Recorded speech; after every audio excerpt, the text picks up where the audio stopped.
जय श्री कृष्णा। स्वागत है आपका श्री भक्ति ज्ञान चैनल में। आज हम सुनेंगे कार्तिक माह के पिंपल पतवारी की कहानी। एक समय की बात है, किसी गांव में एक गुजरी रहती थी। उसका पति और बेटा गांव के बाहर कमाने गए हुए थे। घर में सिर्फ गुजरी और उसकी बहू रहते थे। उसके पास एक गाय थी। सास ने एक दिन बहू से कहा कि आज जा और ये दूध दही बेच कर आ।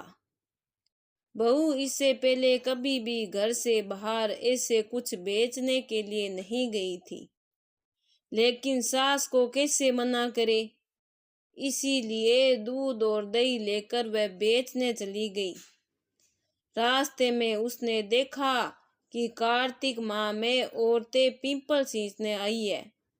उन्हें देखकर वह उनके पास गई और उनसे पूछने लगी, ये तुम क्या कर रही हो? तो वह औरतें बोली, हम पीपल और पतवारी सींच रहे हैं। बहू को कार्तिक माह के बारे में कुछ भी पता नहीं था। उसने ये पहली बार देखा था। उसने पूछा, ऐसा करने से क्या होता है? औरतों ने जवाब दिया कि ये कार्तिक माह में किया जाता है। कार्तिक माह का बहुत प्रभाव होता है। पूरे कार्तिक पीपल पतवारी सींचने से अन्न धन और सौभाग्य की प्राप्ति होती है। अगर किसी का पति वर्षों से बिछड़ा हुआ हो तो वह भी वापस मिल जाता है। ये सब सुनकर बहू बोली, तुम जो पानी से सींच रही हो वो मैं दूध दही से सींचूंगी। अब बहू सच्चे मन से रोज आती और सारा दूध दही पीपल और पतवारी को चढ़ा जाती। थोड़ी देर उन औरतों के पास बैठती, कार्तिक महत्व सुनती, कार्तिक की कहानी सुनती और उधर उसकी सास सोचती, बहू दूध बेचने कहीं दूर गई है, इसीलिए उसे देर हो रही है। अब सास बहू से पैसे मांगने लगी तो बहू बोली, सासू माँ, सेठ जी का महीना खत्म होने पर हिसाब करेंगे, तब मैं सारा पैसा वापस लाकर दे दूंगी। कार्तिक का महीना पूरा हुआ और कार्तिक पूर्णिमा आई तो बहू को डर लगने लगा कि अब वो क्या करे अगर सास को पैसे नहीं मिले। बहू गई और पीपल के पास बैठ गई और जोर जोर से रोने लगी।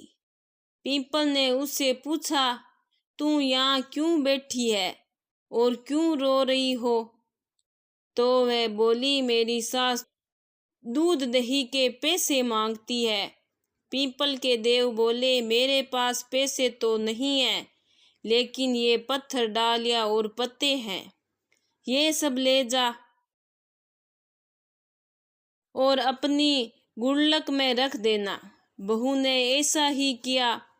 उसकी सास ने पूछा, बहू पैसे लाई हो? तो वह बोली, हाँ माँ जी, मैंने पैसे लेकर गुल्लक में रख दिए हैं।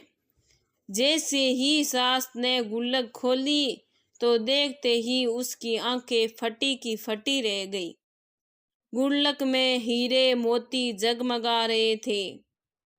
पत्ते पत्थर और लकड़ियां धन दौलत में बदल गई, जिन्हें देखकर सास बोली, इतना धन कहाँ से आया?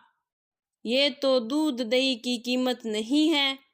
तब बहू ने सारी बात अपनी सास को बता दी कि मैंने दूध दही से पीपल पतवारी सींचे थे और पैसे मांगने पर पीपल ने मुझे पत्थर पत्ते और डालियाँ दिए और गुल्लक में रखने को कहे, जो हीरे मोती बन गए। अब सास ने सोचा, पीपल पतवारी किसी एक औरत पर तो कृपा करेगी नहीं, और वह बोली, अगले साल मैं भी पीपल पतवारी सींचूंगी।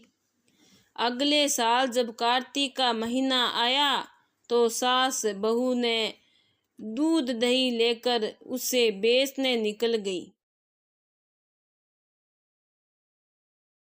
रास्ते में उसने सोचा, सारा दूध दही पीपल में डालने से क्या होगा, वह तो बर्बाद होगा।